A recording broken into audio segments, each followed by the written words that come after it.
The last stragglers were leaving Mariner's waxworks. The uniformed attendants, glad that another day's work was over, were locking up.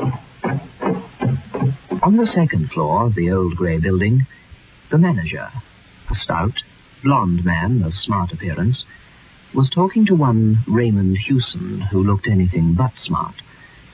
His clothes, although good once, were showing distinct signs of their owner's losing battle with the world. There's nothing new in your request. In fact, we refuse it to many people. Young bloods have often made bets, but we don't play ball. We've nothing to gain and something to lose by letting people spend a night in our murderer's den.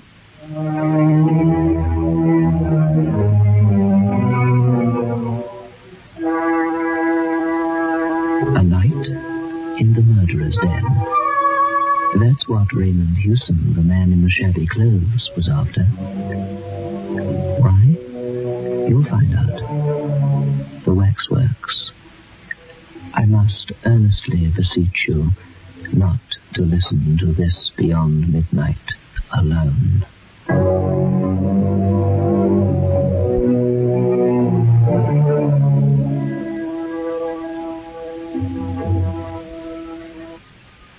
Beyond Midnight by Michael McCabe.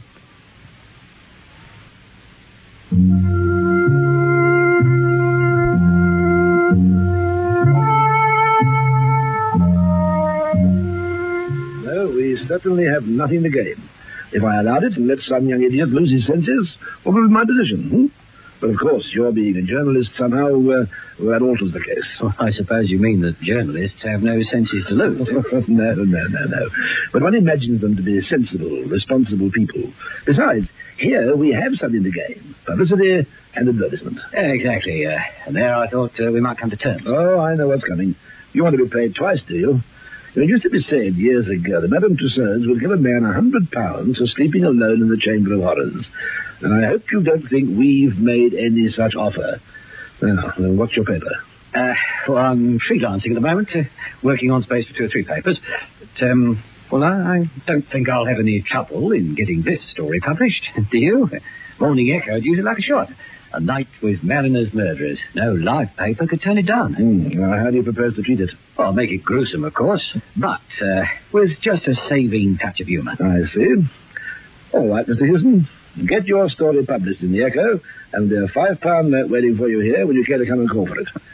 I'd like to be sure about you, though. And I'd like you to be sure about yourself. I must confess that I wouldn't spend a night in murderer's den. I've seen those figures dressed and undressed. I know all about their process of manufacture. I can walk about in company downstairs as if I were walking among so many skittles. But I'd hate to sleep alone down there amongst them. Why? I don't know. There isn't any reason. I mean, I don't believe in ghosts. Even if I did, I'd expect them to haunt the scenes of their crimes or the place where their bodies were laid, not a cellar which just happens to contain their waxwork effigies. It's just that I couldn't sit alone among them all night. They seem to stare so. Well, after all, they do represent the lowest and most appalling forms of humanity. Now, I wouldn't admit this publicly, of course, but the people who come to see our murderers aren't generally charged with the highest motives themselves. No, the whole atmosphere of the place is unpleasant, and if you're susceptible to atmosphere, I warn you, you're in for a very uncomfortable night. Well, sir, I'm imaginative, I think. I am probably susceptible to atmosphere, as you put it. But it's a good idea, and I've a wife and family to support. Been a bit unlucky lately, in the job stakes, you know. And, well, we're living on my savings, which aren't great. But after all, they are only waxworks, aren't they? You're not superstitious? No, I don't think so. But you've just said that you have an imagination. As a journalist, you'd need a reasonably strong one, after all. The editors I work for have often complained I haven't any. All right. I think the last of the people have gone. Now, wait a minute. I'll give orders that the figures happen to be draped. I'll let the night people know you're going to be there, too. One condition, I'm afraid, I must impose on you. I must ask you not to smoke. We had a fire scare down in the murderer's den this evening. I don't know who gave the alarm, but whoever it was a false one. Fortunately, there weren't very many people down there at the time, or there might have been a panic. All right. A night with Mariner's murderers you want. A night with Mariner's murderers you shall have.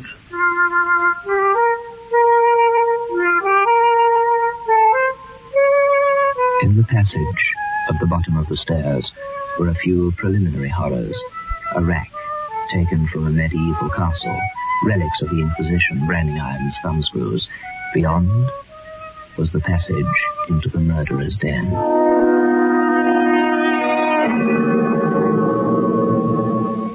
The waxworks. Fertel, the murderer of Weir, stood as if frozen in his diabolical act. Within 5 yards of him sat Mrs. Thompson. There was Lefroy, who killed for gain so that he might ape the gentleman, and Charles Peace, sneering across a gangway at Norman Thorne. Brown and Kennedy, the two most recent additions, stood between Mrs. Dyer and Patrick Mahon.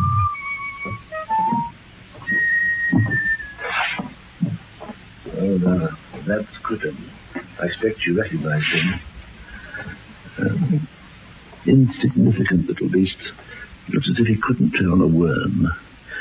Oh, there's Armstrong. Looks like a decent, harmless country gentleman, doesn't he? And, of course, who's this? Oh, yes, I was coming to him.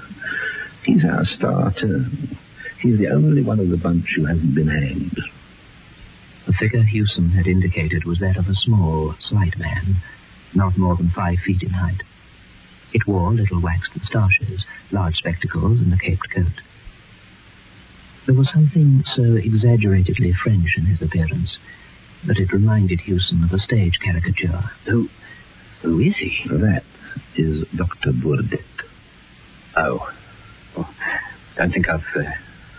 somehow the name's familiar, but I forget... Well, you'd remember better if you were a Frenchman. For some long while, that man was the terror of Paris. He carried on his work of healing by day and of throat-cutting by night, when the fit was on him. He killed for the sheer devilish pleasure it gave him to kill, and always the same way, with a razor.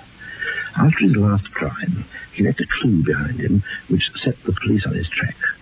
Now, one clue led to another, and before long they knew they were on the track of the Parisian equivalent of Jack the Ripper. They had enough evidence to send him to the madhouse or the guillotine on a dozen capital charges. And they caught him then? No. Our friend was too clever for them, even then. When he realized the net was closing, he just vanished. Disappeared off the face of the earth. Ever since the police of every civilized country have been searching for him. Oh, where can he have possibly gone to? I mean, with such a hunt on for him. Oh, there's no doubt about that. Did himself in, obvious. But in such a way that prevented his body coming to light. Now, 1 or 2 crimes of a smaller, though similar nature have taken place since he disappeared, but he's believed to be dead. The experts think the crimes, in a sense, are, the actions of imitators. Look at his eyes. Yes, that little figure's a masterpiece. You find the eyes bite into you, don't you? Sort of, yes. Well, that's excellent realism, then. What do you mean? Mesmerism. Pardon? Burdett practiced mesmerism. He was supposed to mesmerize his victims before dispatching them. Oh. Indeed, had he not done so, it's difficult to believe how so small a man could have done his ghastly work. He's very small, isn't he? Doesn't look very strong or anything. Well, there were never any signs of a struggle. There's an armchair here for you, Mr. Hewson. It's the best we can do for you, I'm afraid. I hope you'll be able to get some sleep. Mr. Hewson. Mr. Hewson. I thought... Yes? I thought, just then, I thought I saw the doctor, Burdett. Silly, but, I thought I saw him move.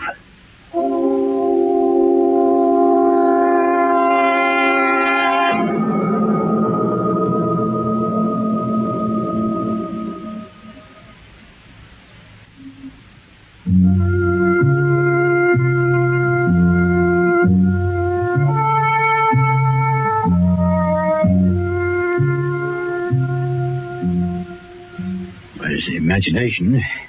Silly, but... Well, I could have sworn... Just for a second. You have more than one optical illusion before the night's out, I'm afraid. Well, you won't be locked in. You can come upstairs when you've had enough of it. There are watchmen on the premises, so you'll find company.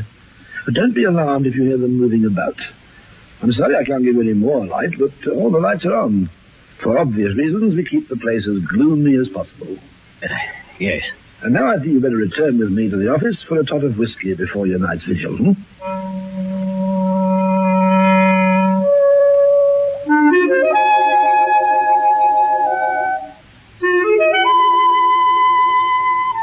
Yes, well, for a start, I don't think we'll ever my armchair facing friend Baudet. Yeah, I think I like him a lot less than the others.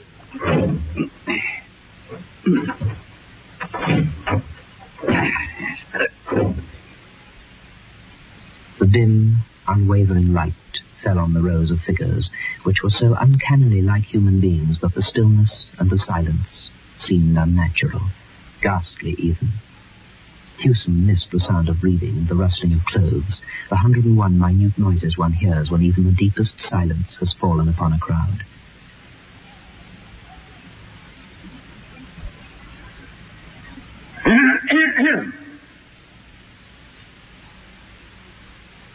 The air was as stagnant as water at the bottom of a standing pool. Not a breath in the chamber to stir a curtain or rustle a hanging drapery or start a shadow. Must be like this at the bottom of the sea. Have to work that into the story somehow. Like the bottom of the sea. Sinister lot, I must say. Even Armstrong doesn't look quite such a harmless country gentleman now. Still, they're only waxworks. All would be well, thought Hewson. Yet somehow, what prevented him most of all from feeling absolutely comfortable was the knowledge that Dr. Baudet was directly behind him. He knew, in fact, that the little Frenchman's waxen stare was directed at the back of his neck. He itched with a desire to turn round. Come on. My nerves have started already. If I turn and look at that dressed-up dummy, it'll be an admission of funk. It's because you're afraid that you won't turn and look at him. Rubbish. I'm not afraid at all. Yes, you are. Rot. Complete and utter rot. Afraid? A lot of waxworks. Not of a lot of waxworks. Just one. Dr. Baudet. French fool. Not so healthy now, is he? Look at his eyes. Don't want to see his eyes. All the same, he had to eventually have a quick look round at Dr. Baudet. Only a waxwork like the rest of them. They're all only waxworks. All the same, he took another quick look behind him. Now, it did not worry Hewson too much, because it was, after all, only his imagination, but there seemed to be a subtle change in the grouping of the figures around Dr. Baudet. Or was it Dr. Baudet himself? Looking to the front of him, he looked at Crippen.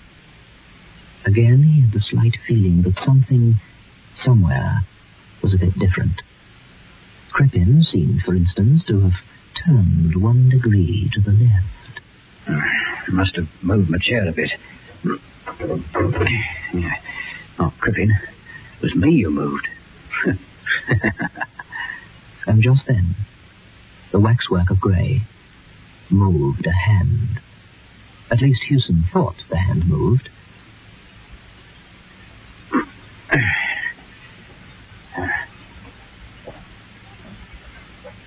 Just for his own peace of mind, Raymond Hewson gave the waxen figure a little poke. Wax. No more, no less. Lifeless, lifelike wax.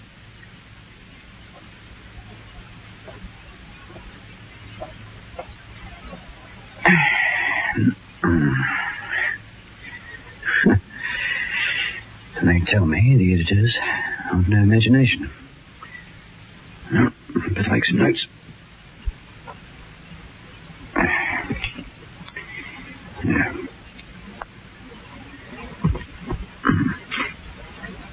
Deathly silence.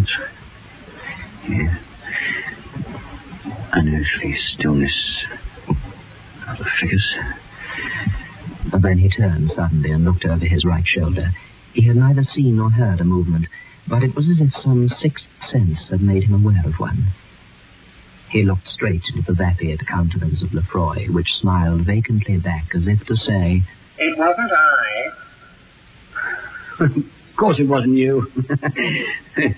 Wasn't any of you. And then he looked back, and Crippen seemed to have shifted his position slightly. Can't trust that little beggar. Can't trust any of them. Once you take your eyes off them, they move. Not good enough, this isn't. I reckon I'm going. Not going to spend a night with a lot of waxworks and move when you aren't looking at them.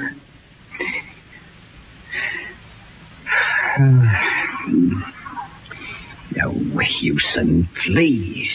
They can't move. What are you thinking of? He encountered the mild, baleful stare of Burdett. Almost got you that time, Crippen. All the rest of you, too. If I do see one of you move, I'll smash you to pieces. Smash you!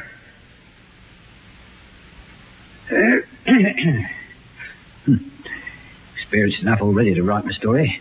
10 stories for that matter. Yeah. Morning Echo. Wouldn't know how long I'd stayed if I cleared out now. As long as the story's good. Yes. That watchman up there. He'd pull my leg all right. And perhaps the manager wouldn't give me the $5 or $2. Find out all right how long I was here from the watchman. Rose will laugh about this, I tell her.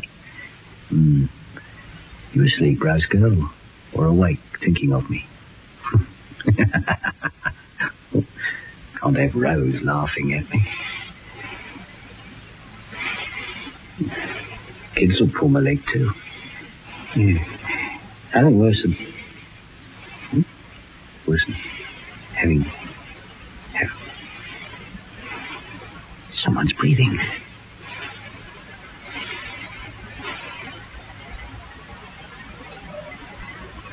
Someone was breathing.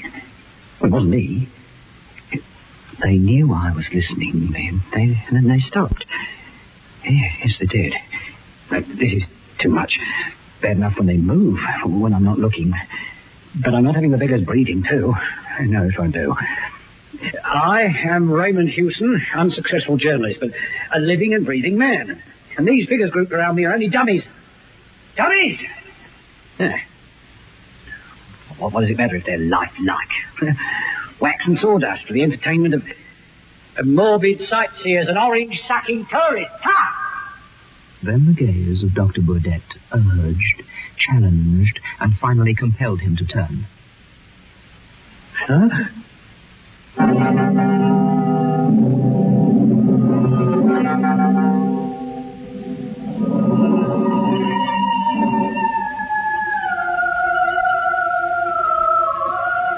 Hewson stared into those dreadful, hypnotic eyes. His own eyes were dilated, and his mouth, at first set into a grin of terror, lifted at the corners into a snarl. You moved, Blasty. Yes, you did.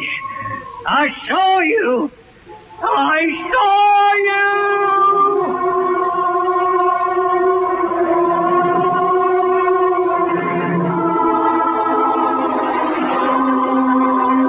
you! Good evening.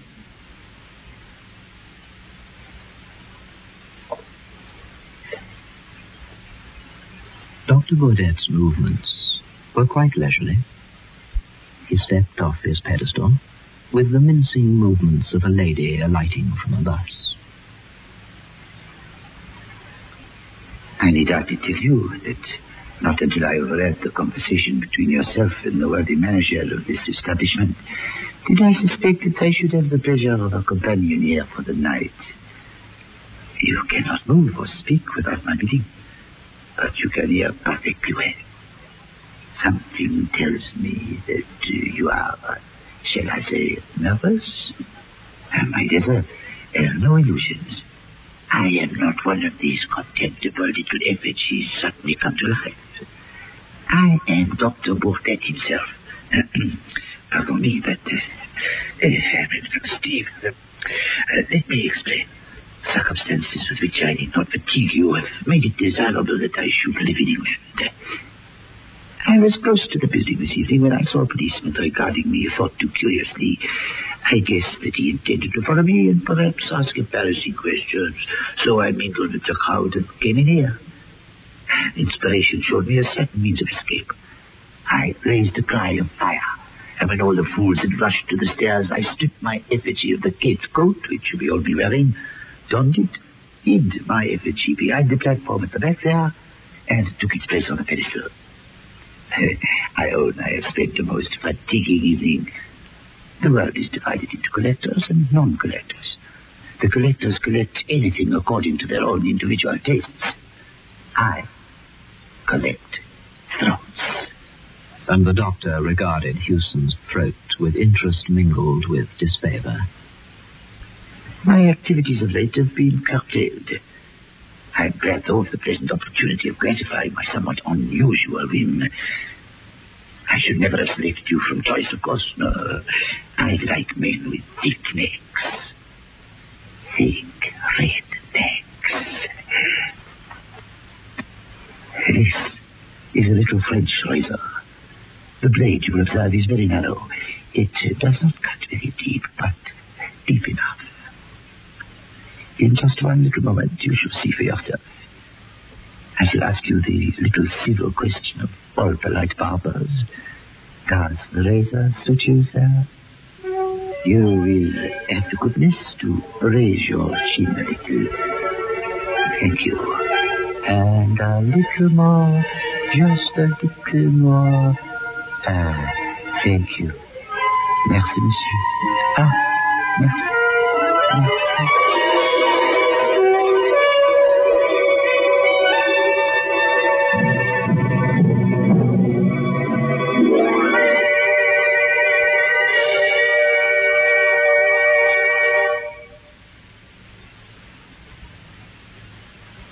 Over one end of the chamber was a thick skylight of frosted glass, which, by day, let in a few sickly and filtered rays from the floor above.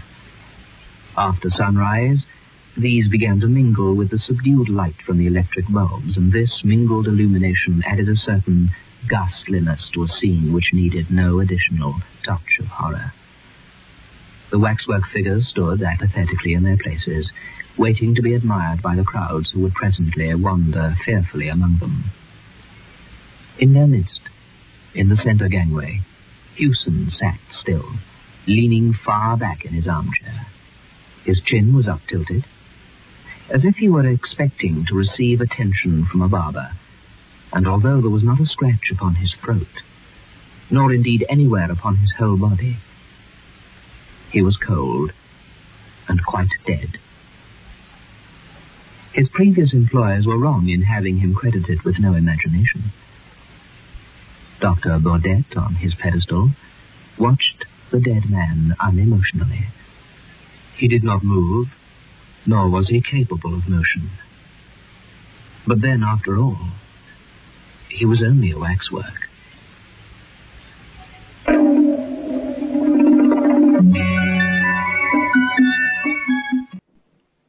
Beyond Midnight is presented every Friday night at 9:30. The program is adapted for broadcasting and produced by Michael McCabe.